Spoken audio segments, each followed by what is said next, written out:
Man, these things really help when you're hungover. Electrolytes. Yeah. I tried to get two completely opposite ones. I got the lemon and the grape, and I saw them as opposites. Did you already drink the grape one? Yeah. They're also opposites because the grape was sugar version. This is the zero. Oh. Well, hey. No, I like both. I'm perfect. not complaining. Yeah. But I didn't even see the zero on it. yeah, these are great. I mean, I feel like anytime I'm even just the most severely hungover, all it takes is one of these, like a 650 Tylenol, and some sleep. Yeah. Cruising the next day. I've never really tried drinking those for a hangover. Never, like, not even like Gatorade or Powerade or anything? Mm-mm. What do you, just Diet Coke? I just drink water. Yeah. I mean, you can't beat water. I think this just helps with, like, the electrolyte Yeah. loss. I hear it helps. I don't know. Usually I don't, like, pre-plan it, and if I'm hungover to the point where I need something, You're not going to go get it. I'm not going to get it. Yeah. I will maybe barely walk to the fridge and get water, and that's about all I can do. Yeah. But, I've never really, like, as slammed as I could get. I'm not, like, hungover to the point where I can't function completely the next day. Like, I remember I had, it was 12, like, neat liquor drinks at Emilio's wedding. Yeah. Angelo was there. He's just feeding them to me, and I'm like, dude, I got to work tomorrow. And it was the busiest day. I think the wedding was a Saturday, and that was on a Sunday. So I go in, and it sucked, man. But, like, I worked 10 hours. Yeah, you functioned. I functioned. It's not the greatest feeling. I was an hour late. I'll say that much. Yeah. So I did actually have to take another hour's sleep, but, my boss was cool with it. There's been some times, I think a couple times, but one I can specifically remember where I was down. Like, I could not lift my head from the bed because of how hungover I was. It was one of those, I never really understood it, but I was sitting there saying, I am never going to drink again. If this is how I'm going to feel, I can't do it. I do, I feel like I've been there, and you have, but it's probably been, like, years for us. Yeah. Since we've been at that point. This is definitely a couple years ago, and then I went and got barbecue. Yeah. It was so hard, like, to go outside, get in a car the whole time. I was like, I just want food. I want so much food. Yeah. Went and got barbecue, and it was awesome, but it did not solve the problem. Yeah. I just came home and had to go back to sleep. Sleep does it, because it's always, I wake up twice during a hangover. The first time I just wake up early because the hangover is hitting you. Yeah. And it wakes you up, and you're like, I feel like shit. Because I crashed at like 4 and woke up at 9, so that's only 5 hours of sleep. Yeah. And then I woke up drunk at like 2:30 in the afternoon after, slamming some water and a Tylenol, and I was like, I felt great, you know? I feel refreshed. Yeah, that's all you could do sometimes, Like, I would have felt like garbage if I had to go to work today. Yeah. Like, total shit. But the extra sleep, that's why hangovers are bad, is I think people don't get the opportunity to rest properly. Yeah. After they do it before a work night. Speaking of, I was gonna say, just as I get older, it's like I gotta start thinking about that. Like, I could not get wasted on a work night. It's just not good practice. But on that note, so quick back to back, but it was your birthday. Yeah. On Saturday. It was. So another birthday episode. Hell yeah. Yeah. Woo! Back to back, baby. Yeah. Hell yeah. And it's episode 21. Yeah, is it 21? Is it? Or 22? I don't know. You could buy cigarettes. That's all I know. Yeah, yeah. Now that it's 21, too, that's crazy. But, yeah, man, I won't even get into it much and talk about it. It was mid. It was cool. Birthdays these days. Had its ups and downs, but, appreciate it. Yeah, you're an up. You're an up, man. So, yeah. Made my birthday. It's cool. Well, I have something that I've been thinking about. I think I am slowly, and I'm only reading Berserk right now. Yeah. I've got a little bit of a big head about it because, it's fucking awesome. Yeah. But I think I am going to start transitioning into a primarily manga reader and not as much an anime watcher. I just haven't been watching anime, but like, really? I've been finding, ever since reading Goodbye Eri and now getting into Berserk, I've just been like finding mangas I want to go through, and I feel like it's a cool way too. I can go back to anime I've seen but go read them and like experience them again that way. Yeah. So I can go back to a lot of the classics that were really good. It just seems like the more interesting route for me to take now.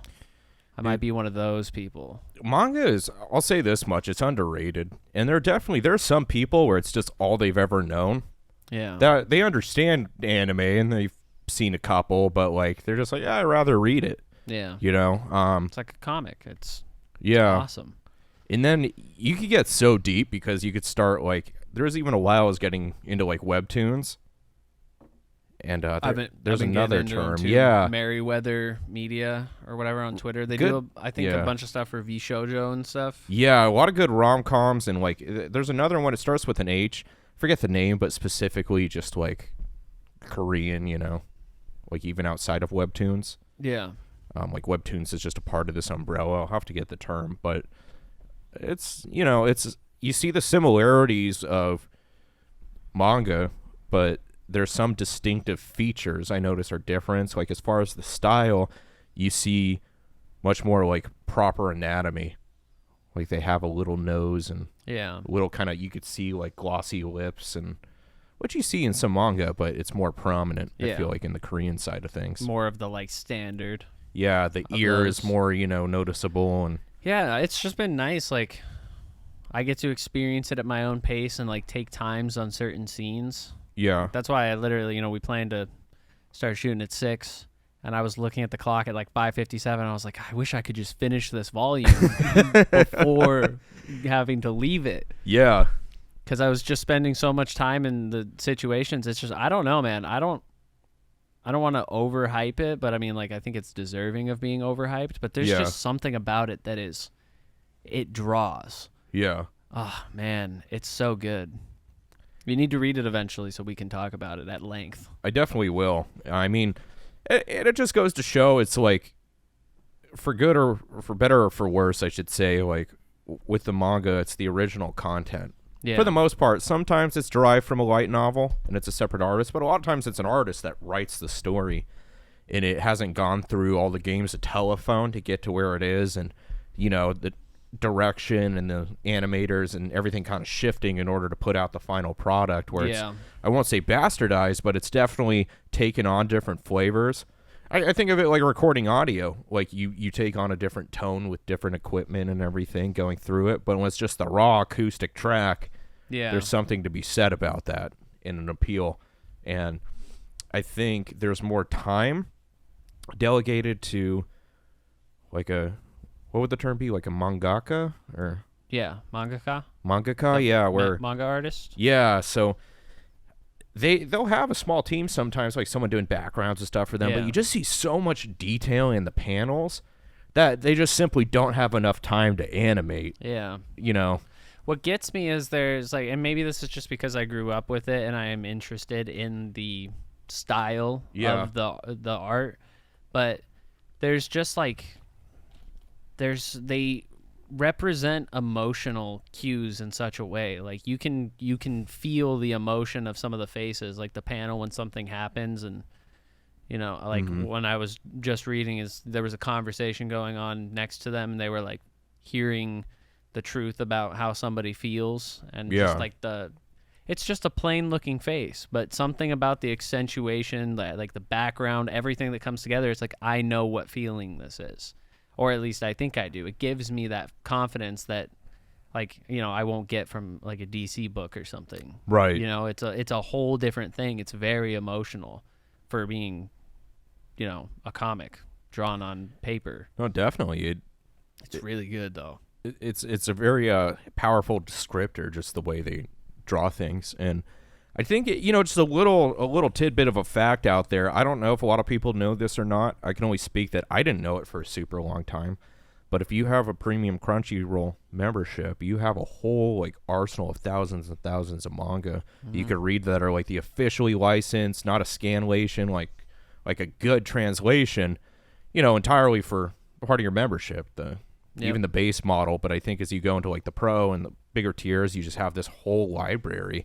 So it's like, I think it's funny when people have Crunchyroll accounts and like they still go to the funky websites, you know, to look things up, because that's usually what I do, because I just don't think about it. that Crunchyroll has it. Check Crunchyroll first, though. Yeah. And if you can't find it there, then do what you got to do. Hit the Kiss anime or whatever, Manga Fox. But yeah, I mean, I feel like I knew that, but I always forget to look. Same just here, because I am so used to just like being like, oh, I'll just go find it. Yeah. Because manga, like being interested in manga truly, which I hope I can actually buy some of the series that I come to enjoy, because I want to get into reading manga, but I'd like to have them on hand too, but it can be an expensive hobby. Depending is on the length and stuff. Yeah, because let's say you get a series of books, you're interested in Game of Thrones, and it's like $20 per copy of hardcover. You have what, like probably 4 or 5 books. You spend $100, Yeah. There might be 36 volumes in a manga you're reading, and they're each like $12 to $15. Yeah. And that's, which totally worth. Like it is more worth than it. worth it's it. just being broke. It's hard. I can't buy the whole series. I do kind of want to find one though that I can do naturally like that. I'm just gonna pour these up while they're still cold. Okay. What was I trying to say? Do it naturally, like find a series, and instead of buying it all at once or whatever, just like, every couple weeks it'll be my thing. I'll order the next volume. Yeah. And then I can read it, and I can like serialize it out myself and like wait for the next one to come in, Well, what makes it really easy is, and I'm going to see if there's some options here. Okay, so there's going to be a big glass of that one and then a big glass of this one. Kind of swap off. Okay. But when I was living in San Diego, I'd go to a place called Book Off, which had a giant library. And, Barnes & Noble, granted, has a lot of manga. Yeah, depending on the location. But there's a lot of variety there. But not quite like, a manga, anime, merch specialty store. So Book Off, it's kind of weird because it had overall, like, they had, like, guitars and stuff and electronics, but ton of manga. Even ones that like when Chainsaw Man was like just Japanese and coming out, they had it. Yeah, you wouldn't find that at Barnes and Noble. We should try. I think it's called like Bookman's or something. Bookman's out in Phoenix. It's kind of like the same concept. Like they have a whole like video game section. So this is the Cali Squeeze, and this is. I figure you'd want more of the Cali Squeeze and less of the. I didn't get to try it.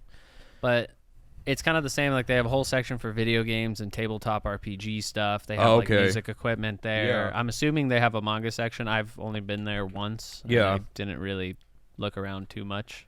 Right. But you'll have to certainly check that out, because I had a store similar as well in Oceanside where it's mostly like a card and tabletop shop, but they had some manga. Yeah. But I mean, Book Off is like a Japanese store. Yeah. But one of the benefits I was getting to is, like, if you're not like a hardened collector or you need everything in a cellophane, and then one for reading, it's like they have a lot of used copies.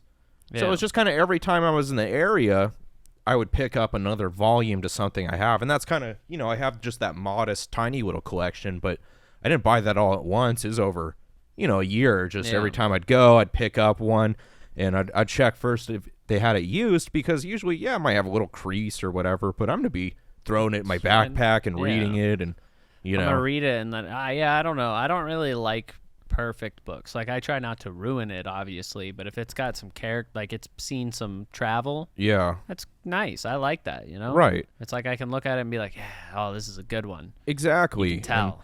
And, it's nice carrying around. Like, there are times where I've brought manga to a coffee shop, and I think the best time of like taking one around with me is, I remember I met up with Victoria at Balboa Park in San Diego, and dude, we just totally set a picnic up, put a blanket out, had some manga we were reading, poured some wine, hit it from the little bike security police officer rolling down, and then be like, all right, we're good, and just had a lot of cork in it. But it was cool just sitting there, springtime, perfect little breeze, sunshine, under a tree, reading manga.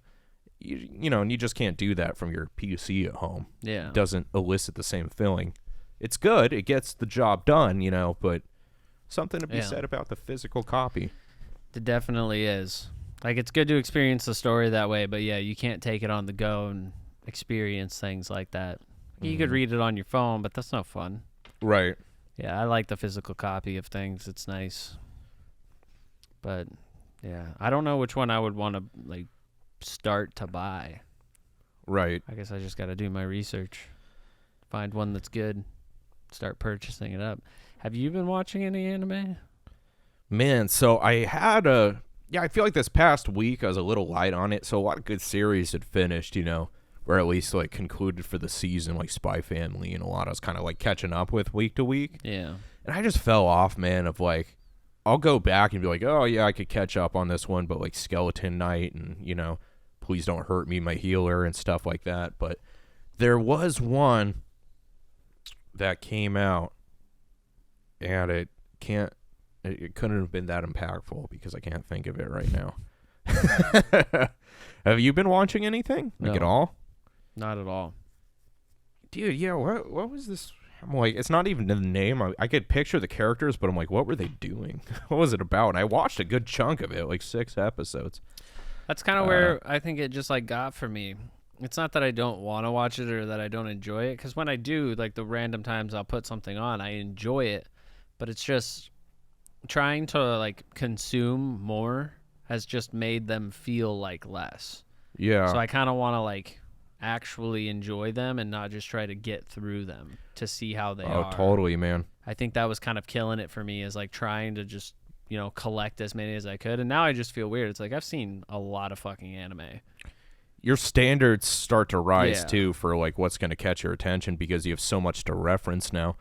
I remember it. Just need to slow it down a little, I think. Yeah, tone it down, And this is really good, by the way.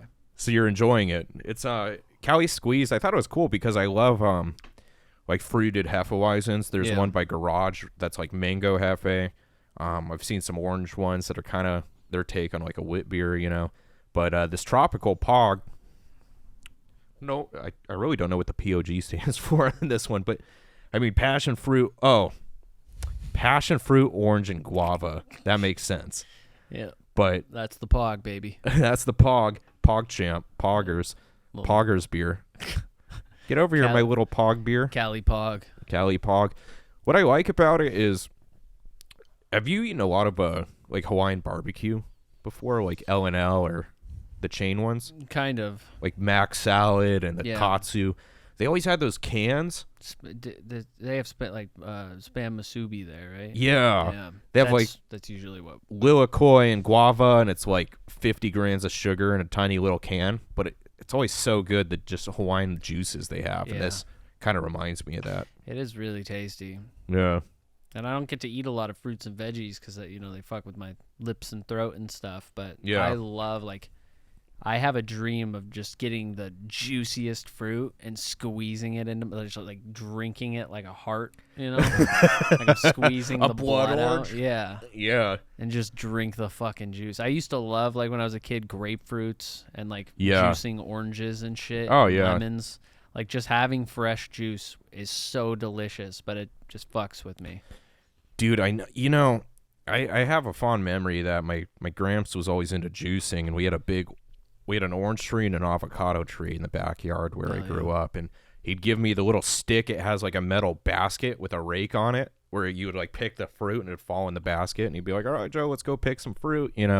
We'd pick some oranges and we'd make orange juice, and it doesn't, Tropicana can't do that, and I'm saying the grapefruits out in my grandma's backyard were the greatest grapefruits I ever had in my life. So your grandma had grapefruits in the backyard? I would just climb up in the tree because I was, small, and the grapefruit tree was pretty small. So I'd just get up there and I'd just sit in the tree, pick one off, and just rip it open. I'd take a spoon up there. Yeah. Did you add sugar or just straight grapefruit? Just straight grapefruit. So those were good then. Yeah, I didn't like. I never really liked putting sugar on grapefruits. Yeah. Because I just like the grapefruit juice. Dude, they're so tasty, and I had a buddy growing up in elementary where his dad was really into like exotic fruits.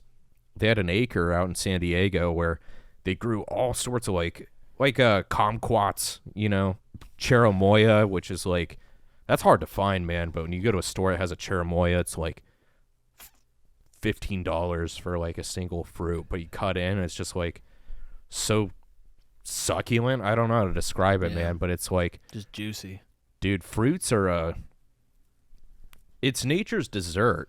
Yeah. And we've ruined it by, pastries and sugar, and not that I don't like those things, but man, fruit are just there. Yeah. It's already figured out, Kiwis are fucking awesome. Kiwis. Slice up some kiwis are so weird though, because every time I eat them, they're actually one of the biggest opponents in the realm of fucking my mouth up. Okay. Though. They make me itchy, like in my skin. Yeah. It's crazy, but they're also like the only food I ever eat where I don't know, something happens, I'll bite my tongue and like smash my teeth together a lot, just because you literally just can crunch them so softly, just get right through it. And sometimes I get a little overzealous. But it's so easy to just like you hit your teeth together in a way. Maybe it's just my mouth is fucked up, but you hit them in together in such a way where it's like you just can feel the bones. They just smack together. God, that fucking hurt. It's only with kiwis. Dude, but they're just worth the pain, because every time. When I was at the Brazilian barbecue the other night, or the first time, like, they have a little buffet where you can load up your plate, like, besides them carrying the meat around. Yeah.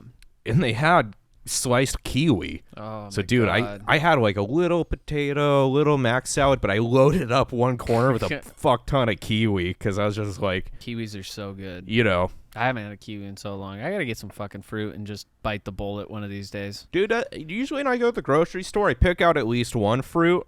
I'll switch it up. I'll get raspberries one week, blackberries the next, bananas, and just like, even apples to snack on. I figure like, I'd rather grab an apple than a fucking Pop-Tart. Yeah. You know what I mean?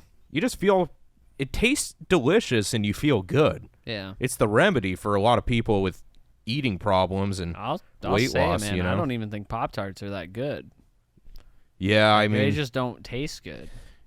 It's a nostalgic thing, bro. It 100% is. That's all it is, because y'all eat them now, and I'm like, yeah, there's not much to them, but I just remember Grandma throwing a Pop-Tart in the toaster for me every morning. Yep. The purple ones, like just the regular berry ones. Yeah, like the OG Pop-Tarts. Those remind me of watching Rugrats. Yeah. I would always like have one of those and watch Rugrats. Yeah. I was a fiend for those and the chocolate chip ones when I was a kid. An absolute menace. I loved them. Dude, there was some like just euphoric snack foods growing up. Mm-hmm. I feel like Gushers was one of them. Seldom that I had Gushers, but usually there was a kid slinging them at recess. Yeah. I was like, bro, can I please get a Gusher? Gushers are so weird because they are dog shit, but they're so good. Right. Like, dude, it was Gushers, and I loved Go-Gurt sticks. You put them in the freezer and had a little yogurt popsicle. No, like the Danimals and shit. Yeah. That shit was so good. That was, and it was such like sugar-loaded, like it was barely yogurt at that point, Yeah. I did also like eating pickles and black olives and stuff. Oh, yeah. At family dinners, they'd load up like a center plate with just like weird, stuff like that. Yeah. And I would decimate them. They were so fucking good. To this day, bro, I love, like, you'll see it in the fridge. I always get a jar of Snack'ems, the little tiny crunchy sweet pickles. Yeah. Fuck, dude, I love those things. I alternate it, but like every other time I think I go grocery shopping, I get the jar of the big ones. Yeah. Dude, they're so juicy. You take that first bite, and then I think I've said this before, but you just squeeze it and slurp up all that juice just like you're going in on it. Yeah. I love it. I eat them over the sink because I'm just I'll just take one out and just, I don't even care if I make a mess. It's so good. And olives too, man. I remember there was a while my mom was getting jarred olives, like in the fridge, but like with the juice in there, and I just loved forking them out, dude. And just there's something about, I love pizza, like olives, just sandwiches. They go good on so much. Yeah. Pasta. I love like pasta salads, just cold pasta with like black olives. Dude, I was just thinking about making this one that Brittany used to make, where it's just pasta with like Italian dressing, like the liquidy kind of salad sauce or dressing, I guess, and like cheese cubes and a bunch of pickled things and veggies, some celery. Yes. Dude, I want to make like a massive fucking bowl of that because It's so good. Did you see when I made it last time? I don't think so. I made it for like a meal prep, but dude, you wouldn't think so, but at Walmart Market, like the grocery version of Walmart, yeah, they have a pasta salad there pre-made, dude. It's like $2 for like a decent sized bowl. And it's so simple, but shit, dude, it's like penne noodles with like really crunchy, like ripe cherry tomatoes, black olives, shredded cheddar cheese, and it's like a bacon Caesar ranch dressing, which doesn't sound that great. And no, it sounds good. Dude, I get it every day sometimes at work because it's so cheap and it's delicious, man. Yeah. I was honestly yesterday I was thinking about pasta salad. I'd say it's in my top 3 favorite meals. Dude, same here, bro. It's Holy so shit, good. yeah. You know what another one is that's kind of crazy because it's not even really a meal? Yeah. At the Italian restaurants where you'll get the bread and they'll have a little dish with like olive oil and balsamic. Yeah. Fuck me up with that, dude. It is so damn good. Bro, that one is so like sentimental to me too. Yeah. And I love it because growing up, most, I feel like families always, you think bread and butter, but being from like, having grandparents from Italy and shit and being with my dad, he always like brought bread out with a little saucer of, it was what I was used to. Yeah. So it was actually like weird to me to like try putting butter on bread, Yeah. I thought like I knew my grandma loved it, but sometimes it's too much. I'm like, man, I just want some olive oil and vinegar, Yeah, my first experience with it was at Jason's house, which his family was from Bulgaria. Yeah. So I was amazed by it because he just like, it was a hungover morning. I woke up on the couch. I saw him fiddling in the kitchen, and he just pulls out a bread loaf and then starts putting some stuff into a dish. And I was just like, what are you doing? And he was just like, dude, you just dip it in here, and it's good as fuck. And I tried it, and then he ended up working at an Italian restaurant on 99th. I can't remember the name of it. Yeah. But they offered it there just as like a free appetizer thing. So I was in there visiting him at work. Slapping it, yeah. Sitting in like the server section before close. I'd be like, yo, can I get some of that bread and shit? Yeah.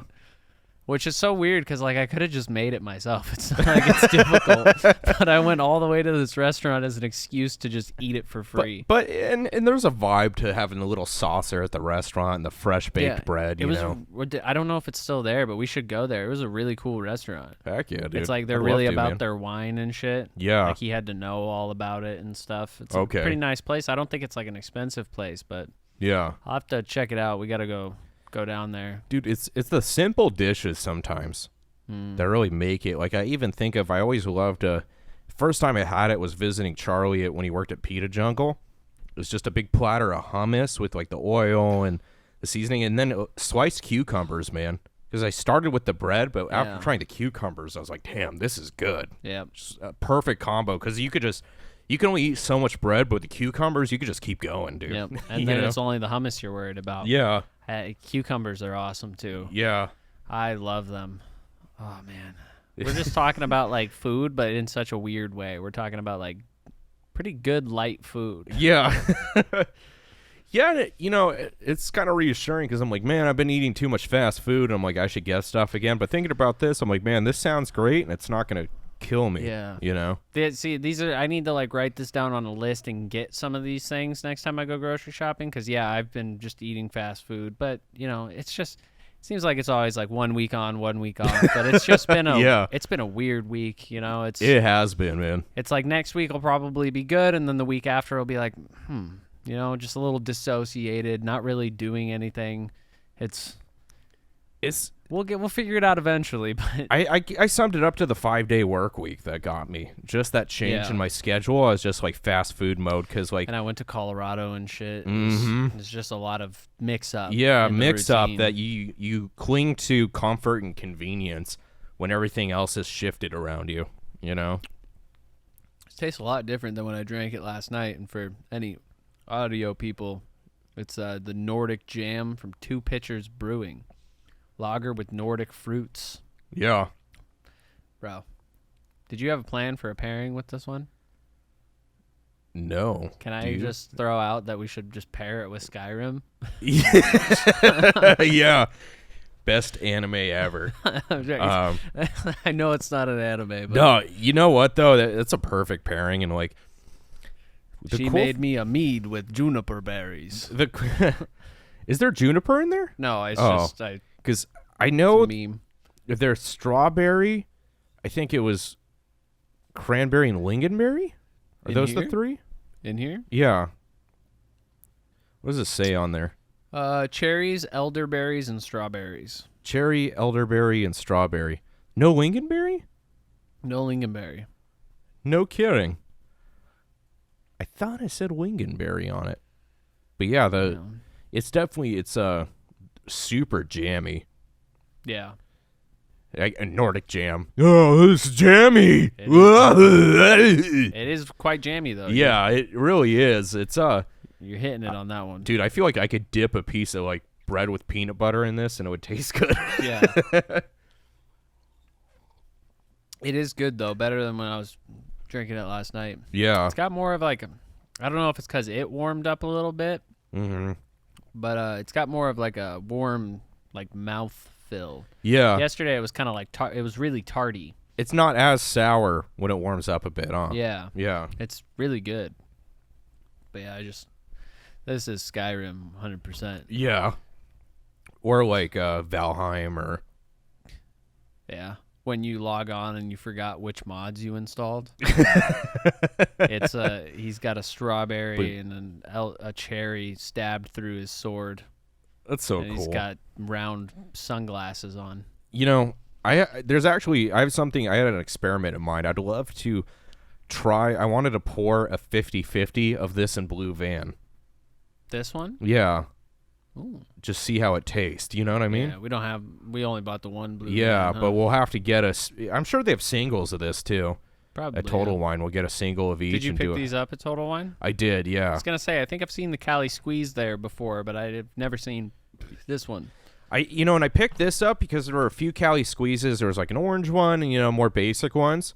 And they were like stocked, and this one had like one left. I'm like, that's saying something, Yeah. Like this one's flying. That one is really good. Yeah. It's got it's a very fruit flavor, but, it's got that bite to it. And it's not like drinking a juice, but it makes me feel like I'm drinking juice. Yeah. Yeah, unfortunately, these go pretty well together. It's not like awkward drinking the two concurrently. What's the alcohol percentage on that one? Because I feel a little. This is 5.2. This is 5.4, so nothing too beefy. But I feel a little flushed. Keep in mind, you haven't eaten in like 2 days. Oh, fair, yeah. That is right. That's probably contributed. I've literally done nothing but drink water for the past just about 2 days. Yeah, because I'm feeling it too, just from not even eating today, and I ate late last night. I'm just starting my fast early. Yeah, I'm just getting prepped. I mean, technically we broke it, but we could call it a beer fast. Yeah. No, I'm prepping. It's like before the marathon, Yeah. If I'm going to do a 36-mile or a 36-kilometer marathon, I must start running like 12, 14, Mm-hmm. Work my way up. I want to do a fast for like 7 days. I just want to try it. Hey, it doesn't hurt, Yeah. Give it a shot, and definitely, I've been thinking about it too. I want to experience it because like I have gone, days without eating and stuff, but I think like the mentality of like making the active choice to overcome the hunger and make it through the week, and maybe I'll go a little longer, but the main thing is like I want to come back to it, and what I really want to do is like to break my fast, I want to get like a small plate and like have a variety of fruits and stuff. That's the only way to break it. I hear like when you break your fast, the food is so good because you've been deprived of it. Like I would just love to experience that. Yeah, sit there and melt away to a plate of fruit. Like, fuck, I want to try that. I think the mistake people make is like they'll fast for a week. And kudos on the accomplishment, and then go to like fucking Golden Corral. Yeah, and then like it fucks up their liver enzymes, and like you get like people could get really fucked up from that if they have like issues with blood sugar already. It's really gonna mess you up. But that's why you break it in. Yeah, they always say just some fresh fruit and just kind of pick at it. You're not eating a Wumbo bowl of it. I was listening to somebody talk about it, saying they like ate a cucumber after breaking their fast, and it was like the greatest thing they had ever tasted. Yeah. And it was just a plain cucumber. Yeah. And the biggest thing too is I really want to like drink a ton of water, which I haven't been, but like also fast and flush out. I feel like, dude, just all the fast food, I put it into MyFitnessPal just to see like the amount of sodium, and dude, it's insane how much salt's in food and how much it's like you're not passing if you're not like well hydrated. I'm like, I need to just flush out the salt. On that note, I'll take a sip of my water. Yeah, but that's why like I try to drink as much water as I can. That's why I just don't care. I got the Brita. I'll try to drink as much as humanly possible. Yeah, and it's hit or miss. Sometimes the thermos lasts me the whole day. Sometimes I fill it up like 5 times. Right. But yeah, I just try to keep water in me. I feel like that's my only safety. I can definitely tell. There's times where I'm just like, like yesterday, smoked a little bit, and we got to the bar, and I was like, I just need water. Yeah. Like I need water. The past week, I went to Colorado and was at my mom's, and I was just, anytime she asked me if I wanted food, I was like, yeah. Like, we had just eaten lunch, and we got home, we're watching Lord of the Rings. She's like, you want like a ham sandwich or something? I'm like, 2? Yeah.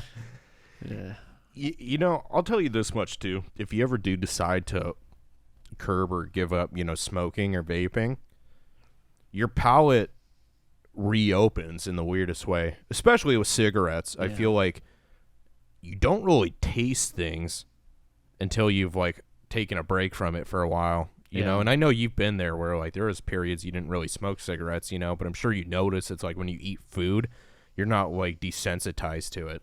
Yeah, well, when you smoke cigarettes, it's you have like one flavor palette. Yeah, and that's it. Why do you think I'm so like? Think about all of the things I enjoy and that I eat. I'm not really like out there. I enjoy those things, but when it comes to eating things, I am very like, I like pretty much the same things, and most of what I like is like not really a complex flavor, or it's like I drink Diet Coke. I like water. Those are pretty much the 2 things I drink. As far as food, like when I'm craving food, I get like a chicken sandwich or Filiberto's. Yeah. It's pretty much cheese and chicken. Cheese, chicken, Diet Coke, and water. Those are the 4 things I have. When you're at home and you're not going out, and I've seen you consistently just roll up a piece of bread out of a loaf, dip it in a jar of peanut butter. Yeah. Or you just take tuna and mix some mayo into it, and that's what you eat at home. Yeah, I do love tuna with mayo, though. That shit is good. You put some relish in there. Ugh. I mean, you'll make, like, turkey and vegetables, but you're not, like, throwing any crazy sauce on there or anything. It's just... Nope. I make the turkey, I make the broccoli, I cook some rice, and I put buffalo sauce on it, and I'm done. Yeah. Yeah, I'm very, like... I love things that taste good, but when it comes to, like... It's not a consistent... I just need the food to survive, you know? Like... When I want to eat good food, it's like a treat to me. I don't need I'm not one of those people, and I wish I was, honestly, those people, like, you make a really good set of food for yourself every time. You're always switching it up and stuff. It's that we talked about this before. It's the decision fatigue. I don't want to think about it. I just want to bop, bop, bop, eat, Yeah. It's because it's usually just quick. I don't have the time to like think and plan out my meal and reduce a sauce to make a really nice like vinaigrette for a salad. Yeah, it really comes down to the decision fatigue, and I feel like too, there are people out there that are like foodies, and I've tried the whole like every meal I'm getting like that foodie like eating out or like foodie stuff at home, but it's just not conducive to a healthy lifestyle. Like, you can't be a foodie and not be obese. And I'm bordering obese, at this point, too. But it's because I'm just like, oh, I just want, like, the best tasting thing possible right now. But it's like... Taco Bell. Taco Bell. Right. But, like, going to, like, the gastropub bars with the fucking onion straw aioli burgers. And they're great, but it's like... Truffle fries. If you're eating that every day, you know what I mean? Yeah, it's a treat. It's a treat. You shouldn't, like... sustain yourself on foodie foods. You should be like, hey, like, it's been a while, we're out, I'm going to grab this. Yeah. Not like, oh, breakfast foodie, lunch foodie, dinner foodie. It's like, for one, it's fucking expensive. You go broke doing it. Two, it's just, you're going to get fluffy. Yeah. Quick, you know? Yeah, that's why I always like vacation. I eat so much. Yeah. In Colorado, I mean, we didn't really go anywhere or do anything, just kind of stayed home. But we did go, I didn't even know there was a Colorado-style pizza. Really? But, yeah, it's just a pizza. It's pretty thick, and the crust is like a bread. You know, it's not like a thin dough or anything. It's like similar to like a Hawaiian king roll. You know? Oh, man, that sounds good. But more firm and less sweet. Okay, yeah. If that makes sense. Yeah, totally, yeah. The pizza is like they put the toppings on top of the sauce and then cover the toppings with cheese. That's bordering like a biscuit territory almost. It was pretty fucking good. Dude, that sounds good. Yeah. And I mean, you know, land of the stoners, they got to have, you know, some treats like that, right? You'd be surprised, man. Colorado, just even especially this last time I was there, I don't know if it was the area I was in or what, but it seems very conservative. Really? Like there's not a whole lot of weed. I mean, weed is a big part of it, you know, but like it's not actively displayed. You're going to see a lot of, you know, just I don't want to get political and just start that whole conversation, but it's just a very conservative place. It's very similar to, you know, some places you would see here. The only difference is, you know, they have green grass and trees in their front yard and there's squirrels running. That's my favorite thing. Every time I sit in the backyard and squirrels will run across the wood fence and like jump into a tree, and sometimes they'll chase each other, and I'm just like, damn, that's crazy. Squirrels, man. You know, I saw an interesting photo today. So I won't say article because it was a photo, but it said a lot in the image that was talking about, same thing, not like getting political. It's just like interesting food for thought, but it was saying how like political parties and like adopting one is in a sense like they're finding that there are certain ties to like abandonment as a child, almost like you didn't get, you know, feel that part of like, you know, like community, not community, but just like that figure, you know? So like the political figures kind of become that for you, you know, in That's some crazy. right. It was pretty deep. Yeah. And, you know, I don't know how much validity there is to it, but it makes sense where it's like, I feel like people that feel so strongly about one side of the spectrum is because they want to adopt something where it's like concrete and like this is unchanging, this is unmovable, like this is all I believe. Just tell me how to think. Yeah, there's no spectrum where, you know, oftentimes it's seen as lackadaisical or lazy, but at the same time maybe it's more fluid when there are people that are like, hey, like I'm not leaning either way, but like I form my own opinions and I see sense in, you know, both like sides, quote unquote. And that's the thing. It's like it's apparent in the way it's not like people are just like, oh, it's not the views of the people. It's that it seemed like more so than the last times I've been there is that most places I went, it was clearly displayed as a personality trait. Right, yeah, you know, it's very like encompassing. There was a lack of personality that was filled with political views because that's like, you know, the whole cul-de-sac can come together and be like, you see what this fucking guy's doing? Yeah. And like chit-chat about it, and they all have the same views, and so they buy the flags, and they're like, hey, you got one too, you know, from the garage. It's fucking crazy because I always, like, every time I went to Colorado, I always got to see like more of Colorado itself and less of the neighborhood where my mom lives. And I think even just like when we went around, you know, when we went and got food and like went to the store and stuff, it was just, you notice it's a lot different. But I will say it's not like in a bad way. It is definitely their personality trait, but nobody puts it like very apparent and blatantly in your face. Everybody's still super sweet. Yeah. Oh, totally. Yeah. They're, you know, whereas like you might see me put an anime sticker on my car, these people are pre-ordering every figure for the Let's Go Brandon flags and shit like that.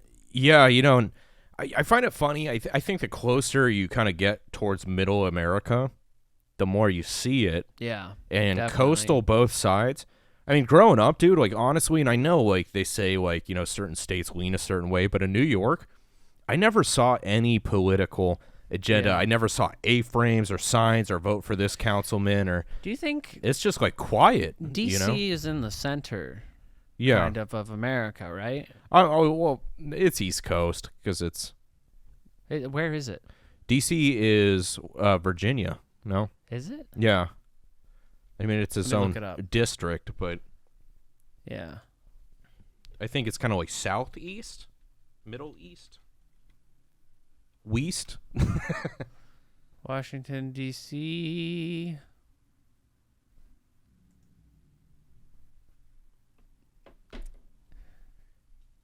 District of Columbia? Okay, so where is it? Virginia. Yeah. Bordering the states of... That's it right there? Yeah. Oh, yeah, it is East Coast. Huh. Okay. I was going to say, like, if it was in the center, do you think that's because it, like, radiates outward from D.C. because it's, like, the That would have made sense, right? Yeah, but, I mean, it comes from the East Coast, and, like, you're right up there. Yeah. In New York up here, and right. It's nothing. Maybe that's too close, you know? Yeah. Maybe the blast is, like, implosive.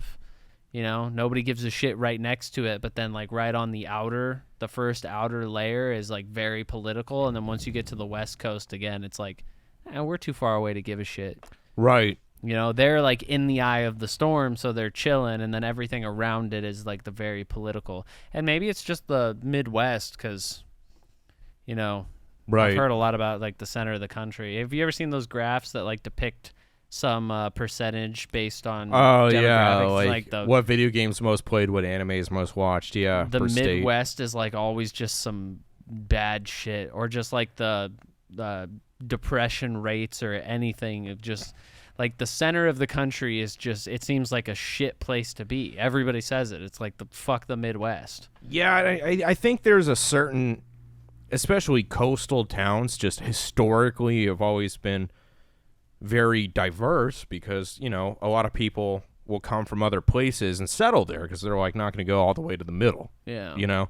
So I think it's always been a melting pot and open to diversity, so people are more accepting of other ideas and being like, hey, like, I see a lot of ideas, so I'm not going to really decide on one. I'm just going to be like, yeah, there's something to take from everything. They are like heavy landlocked in the center of the country. Where those ideas traverse to middle America and go to die. Yeah. Where it reaches them and they're like, yep, this is the one. Yeah. You know? And, yeah, what if it's propagated? And propagated is not the term. Kind of like, I don't know. Yeah, we could get into the whole, like, everything being propaganda, you know? Yeah, just, we like, won't get into that. We won't get into all of that. But, like, I think, yeah, it's easy to cling to something, especially when it's like you don't know what to think for yourself, you know? Yeah. So that's kind of the easy way out. And because it's uncomfortable to say, like, oh, yeah, I don't, like, see myself aligning with anything. And people are like, seriously, man? Really? You just don't care about anything? You know? That's me. I find it so hard to take a stance on anything. Yeah. It's weird not doing that anymore. What? Vaping? Vaping. Yeah. I'm like, good on you, man. You used to fucking chief, dude. Yeah, so it's surreal. Just I noticed, man. Like, I'll be at work and like everybody there vapes, but like the amount I vape comparatively, yeah, is fucking ridiculous. I gotta get it figured out eventually, but you know damn well after this, I'm gonna go smoke a cigarette. Yeah, no, I definitely get that, dude. It's one of those things where it's like if it didn't kill you or like impact your health negatively, I would be smoking in my sleep, homie. Like, I would be in the bathtub with a cigarette. I'd be walking around with a cigarette. I'd blow it in a baby's face. I don't give a shit. Like, I just would always have one on me, you know? But it's just, when I went to the doctor and they're like, oh, you have all this lung scarring and you'll have, like, emphysema and something if you don't quit. I was like, oh, shit. Yeah. Guess I have to. But, like, I definitely feel better. Yeah. You know? I got to eventually. I'm sure I've got more than my fair share of scars in my heart. I mean, damn, didn't mean to get that deep, huh? Didn't mean to get real. My bad. I'm sorry. Yeah, but yeah, I should probably look into quitting eventually, but later. I'll just start back up. Why not? Yeah. But damn, yeah, that was. I'm gonna have a cigarette. No, I'm kidding. No, I had a cigar last night, which thankfully I'm able to manage that once in a while, and it doesn't like reinstate the urge. You know. Yeah. It's not enough to quite do it in. Yeah, celebratory. But man, I commend the edgers, dude. Wait, that sounded wrong. The edgers. Yeah, I really commit those guys. People, yeah. Man. Edging? Yeah. But like crazy. You know, like I'm saying the full on like vegan straight edge, like vegan.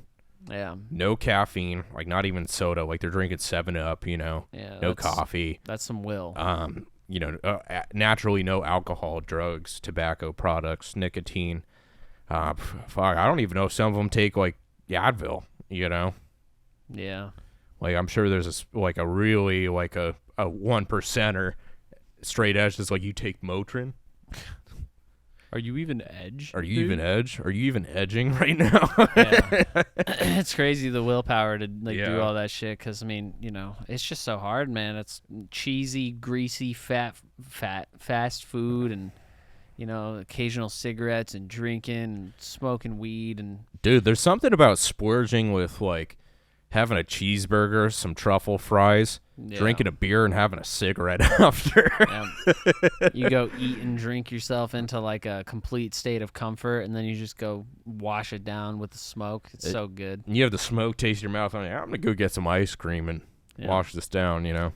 Yeah. It's awful. Like, fuck smoking. Yeah. But, yeah, there is just that nice relaxation aspect to it. Yeah. That just makes it hard. And it's just something to, I don't know, you know. That's why I tried, I always wanted to, like, get into tea, you know, as, like, a ceremonial process, you know. Like, when the weather's nice, I could go sit outside and, like, set my tea set up and, like, bring my water, you know, and make the tea and maybe sit there and read some manga. And, like, have that thing I could do where I just take a step back and, like, have my tea, you know? And replace smoking with that, but I never got into tea. Yeah, you know, it's like, I would love to even make the swap, just like, not tea for smoking necessarily, but like tea for energy drinks. Yeah. Like I thought of like, if I could get to a place where I have like, you know, coffee, espresso in the morning, and then like some green or white tea midday and call that my caffeine. Yeah. And not, you know, and just being a realist, because I'm like, I don't think I would ever totally give up energy drinks as long as they're available, just on the real. I mean, there's days where I just want one, you know? Yeah. But to have them less, like once a week, I'm like, okay, today's the day I'll have my energy drink, my Monster. But the rest of the week, just coffee and tea, where it's a balance at least. It's not like I'm abstaining completely, but dude, I'll drink like 1 or 2 a day, you know? Yeah. That's why I'm trying to get back into just like drinking coffee instead of energy drinks, because it's just no need. Just get a coffee. Yeah, you know? It's nice. I had a cold brew this morning and I feel great.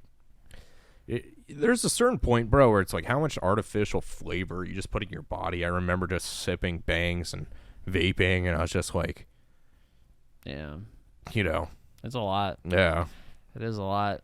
For all that it's like it's nice and stuff, it's just, you know, at what point is it not worth it anymore? You know? Right. Or like, yeah, you just, like you said, it's almost like abstinence from things garners an appreciation. It's like, how tasty would that Monster be after I haven't had one in months? Yeah. You know, when you're drinking it all day, it's like, whatever. Yeah, they put crack or something in the Monsters, though. Yeah. I'll go a while without drinking it, and then I come back, I'm like, this doesn't even taste that good. But then the next day, I'm like, Monster sounds good. Yeah, it's almost the opposite. Like McDonald's is one for me. It tastes better the more you eat it. But if I go a while and don't have McDonald's, I'm like, ugh. Yeah. Shit, I feel kind of sick. Yeah. I do kind of guilty pleasure out on some McDonald's from time to time. Oh, yeah. I rarely get it, but when I do, you know, I'll get a bunch of it. I'll just, like, sit in my car. Oh, you get McDoubles, McChicken. I usually like to run through the whole zoo. I'll do a McDouble, McChicken. I'll get a filet of fish, you know, nuggets. Like, you got to see the whole zoo. Yeah. You got to go. Little chicken hatchlings for the nuggies. Right. And Yeah, dude, there's something about a fast food crispy chicken sandwich, though. Yeah. That's like what I eat almost every day, which is terrible to say. But, whether it's Burger King or Wendy's, or it could be, KFC or Chick-fil-A, just having a really, even the shitty ones, like the Burger King or Jack in the Box, where it's that pressed chicken. Yeah. But it's just that crunchy little thin pressed chicken patty. It's like with some crunchy lettuce and mayo, dude. Like, damn. It's just, they're doing it right. It's not the greatest thing, but goddamn does it hit the spot. Like, if it was like an ultimatum, dude, I'd take chicken sandwiches over burgers any day. Like, if you're like, Same. You can never touch burger again in your life, but have chicken sandwiches or vice versa, chicken sandwich all the way. Chicken sandwiches are fucking awesome. Yeah, because burgers are good.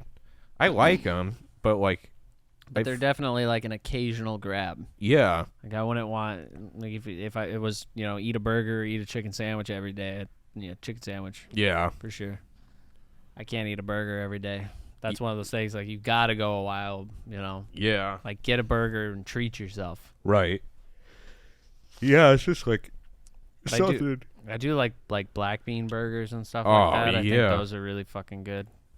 In that case, even turkey burgers, Beyond Meat turkey burgers are really good. I think the Beyond Meat ones are kind of, they're not great. Yeah, it's like, I think they're good for what they are, but I'd much rather have like one that's not pretending to be meat. Yeah. Like mushroom and, like you said, black bean. Yeah. It's still a burger, but it's like, it's not trying to be like, oh, I taste a lot like beef, huh? It's like, tastes like black beans, but I love black beans. Yeah. Damn, this is good on a bun, It's really fucking good. Black beans are another really good food. God, we've just talked about food this whole fucking time. Yeah. Sick fast, bro. I was going to say, is it because I haven't eaten that it's just like, it's so nice to think about food? It's already starting. Yeah. It's tough. Yeah, that one is a tough cookie, man. But I'm going to have to get myself something nasty tonight. Yeah, I was already like, I think it's easier to fast if you haven't had any calories. Yeah. But once you try the forbidden fruit, even having some beer, and I had that sugary electrolyte earlier, you start getting the cravings, you know? But if I just have water, I don't worry about it. But it's like the second you taste something with calories, you're like, well, I need more. Yeah, which there was a study with that, man. I found interesting. They took two, control groups for about a week of fasting, but one had absolutely no food and just water, and one was allowed to eat. It had a small serving of berries every day, so like raspberries, very low calories still in blackberries, but like they were significantly hungrier than the people that didn't have anything to eat. Yeah, because it triggers that hunger hormone. Yeah, by if you try not to eat anything all day, but you eat like 10 potato chips, damn, you're going to be hungry. Yeah. That's what I was, maybe you weren't there, but I was explaining that to Bryce, is like the hunger thing is like you have to get over the hunger and then you stop becoming hungry. Yeah. But yeah, even if you snack just a little bit, your brain automatically starts to make the chemical because it's like, oh, we're eating now. Now we're going to be hungry. Like, if you eat every 3 hours and you try to go the whole day without eating, you're going to be hungry as fuck. But for someone like me who only eats like once a day or once every other day, I don't ever really get hungry until... You're not getting the insulin spikes constantly, I get hungry and I eat food and then I can go another day or two without eating. Yeah. Because I don't eat very much. But yeah, when you eat, it creates the chemical. That's what makes you hungry. That's why people like, it's like, oh, I'll just grab a little snack. It's going to make you more hungry. Forget it. May as well just eat at that point, You just have to get through the hunger or, just eat. But it depends on what you want to do. But, it gets easier the longer you don't eat. Mm-hmm. Yeah, I saw that a while ago with, like, intermittent fasting and stuff because, once I learned what intermittent fasting was, I was like, hey, I do that. Like, unintentionally. You weren't, like, going out of your way. I'm eating in this window from this time. You just happen to eat once a day. And now it's progressed. I just want to try it. Yeah. I want to try a legitimate fast and just see what it's like for a week. Maybe, maybe later on I can try for more time. It feels good, man. Weeks. I'd love to push it because I've hit the 50-hour mark and that's my cap, like consciously fasting, Yeah. And felt good, man. But I broke it at Islands with some trash fries and that's where I fucked up. Yeah. Yeah, that's where you get real bad. Because I was going to do the whole, I'll wait till I get home and have fruit, but I was sitting there with my mom. I was like, fuck it, I'll get some fries. Yeah. And that's another thing, too, is like trying to fast and being around food or people who are eating or stuff. It's probably going to be like, yeah. Fuck. Because once the smell and the visual hits you and you see food in front of you that smells delicious, it's like, dude, I want to eat that. Yeah. It's like trying to be celibate and, seeing something like right in front of you, and you're like, I imagine going the full week will be difficult, but of celibacy. Oh yeah. No. No, fasting. Yeah. I think it'll be really challenging. Okay. I was like 12 minutes. What do you mean? Yeah. I forgot. Started the recording over again. Yeah. But yeah, I think that'll be cool. So yeah, officially pairing the Nordic Jam from Two Pitchers Brewing with Skyrim because it's the best anime ever made. Yeah. And officially pairing Cali Squeeze with What Are You Doing, Senpai? Or Sensei. What was that one? What? It was like a different student that had a crush on their teacher, like every episode. This is like a couple years back, dude. This was like around when Domestic Girlfriend was hitting. I think I know what you're talking about, but I have no memory of it. Yeah, it just have like the vague image memory of what it was. Cali Squeeze pairing with Mega Milk. That's a Cali Squeeze. That's a Cali Squeeze right there. That's a pog right there. Did we is there anything else to talk about, really? Yeah, I mean, we're gonna start the process in like a week for the move. The move, yeah. Yeah, we can talk a little bit more about that next week because we'll actually have something to say about it. Yeah, we'll be like having done it, and we'll probably talk about it that day and have more thoughts on it and stuff. But right. Yeah, 3 months until we get into the house, and I feel like we can actually start doing some cool stuff. Did I even mention the kitten thing? I don't think so. Yeah, I have a kitten. Her name's Saya. Yeah. Why? Because she has green eyes like Saya from Saya no Uta, aka Song of Saya, which I have not played. Ryan's played a little bit, actually. He ended up picking it up. And yeah, I'm pretty far through it, and I was talking big game the first time I played, and I was like, it's not even that bad. Yeah. And then I got through it, and I was like, okay, I can see what's going on here. Yeah. It just gets weirder. It's not as traumatizing as I think a lot of people make it out to be, but it definitely is like you hit that point in the game where you're like, what am I doing? Yeah. But I don't know. That's another thing too. I wanted to get into manga, and I want to start playing some more visual novels. Like I want to go through Steins Gate and Clannad and stuff. Yeah. I just think it would be fun to if I don't want to read, I'll just click through and do some stuff. But yeah, probably the Fate series is pretty cool too. Yeah, well, I mean it's horny, that's for sure. Oh. Yeah, right. Yeah, and I think that kind of feeds into why we haven't watched a lot of anime, is like not just reading manga, but like even just we've been gamer boys, on that game grind. I think with the Steam sale, it's just we picked up a good chunk, and it's been on a lot of the talk of the town, games. So I've been on the arcade fighter kick where I'm kind of feeling them out and not really watching anything. Been getting my grind on in Valorant. Yeah. Working my way up through silver, trying to get my games in. Yeah. So yeah, that's another thing to it. And yeah, when I go to sleep, I don't know, I just throw on some YouTube videos so I don't have to pay full attention, Right. And I can just relax and just fall asleep because who cares? Mm-hmm. But yeah, it's just hard to find time to sit down and watch a good bit of anime. That's why I think manga. I've always wanted to read manga, but now I might actually be in a mental headspace to actually do so. Mm-hmm. Because Berserk is really selling me. Yeah. This shit is nice. It is super cool. It's just every time I am flipping through, I'm like, God damn, I just don't want to stop reading. Yeah. It's because it kind of gives you a little bit of it at the beginning, so you have a brief idea, and you're like, the whole thing is like you're trying to figure out why, you know? You're trying to piece it together in your brain, and like you're just waiting to see how this story that they're telling gets to the point you saw at the beginning. Okay. And it's... You know, just even visually, Guts has such sick armor. I always thought, like, it would be cool if it was... And it would fit the universe, but if there was, like, just a little Easter egg or DLC where you could get, like, Guts' armor in, like, a Dark Souls game. Yeah. How sick it would be, you know? They have some, like, pieces, you know. They have, like, some things in the game. Yeah, we've talked about it before. Like, in Elden Ring, they did the Field of Swords. Yeah, but, like, armor? They had his sword. Oh, really? I didn't know they had his sword in there. I don't think it was, like, labeled Guts' sword, but it was, like, a big... You could tell what it is. Like, it looked like Guts' sword. That's sick, and I think in the Dark Souls games, they've always put some bit of, like, homage, you know, like, they've shown, like, yes, like 100%, this is where we got the inspiration.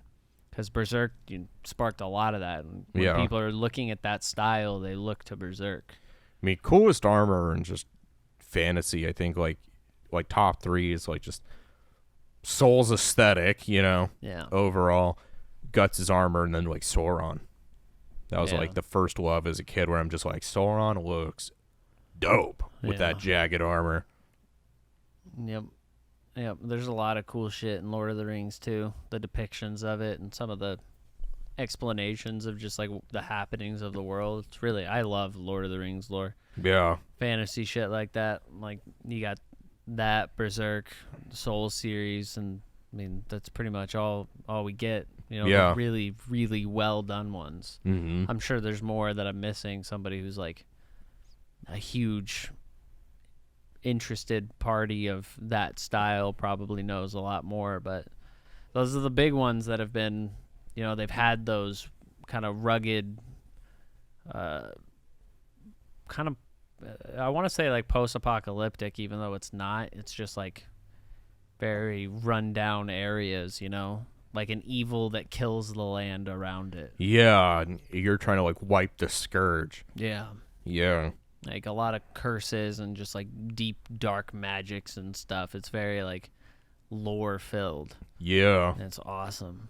That's what Berserk is. It basically, because it like it explains a lot of things, but doesn't explain them. I imagine it's later in the series that it starts to like, you know, you start to be able to piece together what all of these things have to do with the story. Right. But I don't know. Maybe that's why I'm just so excited about it, because I think I'm on like volume 7 or 8 now.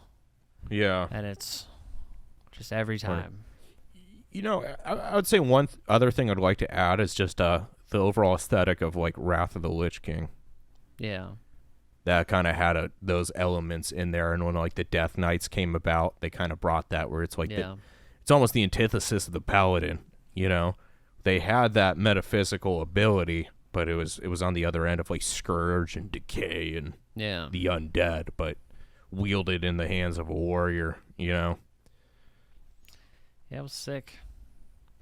I definitely Wrath of the Lich King was super cool. I think it's not as dark, but they do have the elements. Like there are certain aspects of it that you can see like the kind of inspiration coming from that area, but they did also have, you know, it was a little more like pastel and cartoony. Oh, and totally, like yeah. But they like it was the darker version, you know. Wrath definitely had some of the architecture and just shit going on in the game that gave you that feeling. Mm-hmm. I mean, the Lich King's armor, for sure, you know, which that comes all the way back from Warcraft 3, so that's something that, you know, it wasn't specifically the expansion to WoW. Yeah, it's like that was kind of the whole design aspect of that.